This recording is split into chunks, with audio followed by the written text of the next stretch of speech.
Zonja Kodheli, a mendoni se lufta e brendshme në listat e hapura mund t'i ul votat partisë dhe a jeni qef mbetur që jeni në listat e hapura?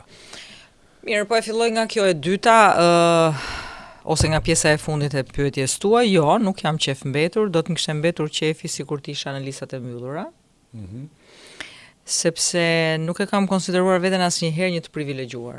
E kam konsideruar veten të privilegjuar patjetër për pozicionet që kam pasur, por privilegji më i madh është që i kam shërbyer vendit edhe njerëzve. Kështu që gjykoj dhe kam gjykuar edhe në momentin kur kam kërkuar që të jem listë hapur, që ky është vendi im, pozicioni im politik, sepse kështu më duhet të demonstroj gjithmonë vetes më së pari, po edhe të tjerëve dhe partisë ku aderoj, që un kam akoma njerëz që më mbështetin dhe duan të më votojnë.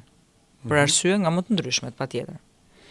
A maksimizon kjo votat? Shikoj i lirë që kemi filluar të mërzisim pak njerëzit, sepse xhirojmë tek të njëjtat fasha sociale, tek të njëjtat grupe shoqërore, dhe sidomos mendoj që e lodhur është pak antarësia e Partisë Socialiste, duke mos i dhënë hapësira atyre që të mund të bëjnë punën ashtu siç duhet për partinë dhe pastaj sigurisht edhe në përzgjedhjen e kandidatëve. Por uroj dhe shpresoj shumë që kjo do ta maksimizoj votën e Partisë Socialiste.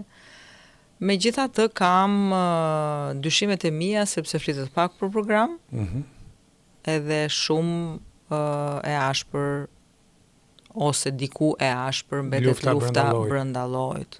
Që është për gjitha krajet drejte, që është për gjitha krajet njësoj, edhe shiko, e maksimizon votën deri diku. E maksimizon votën deri diku, po jo aq sa mendohet dhe pretendohet.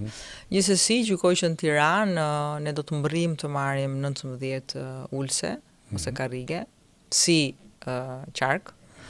Dhe ky është një vlerësim shumë pozitiv mbas 3 herësh që qeverisim.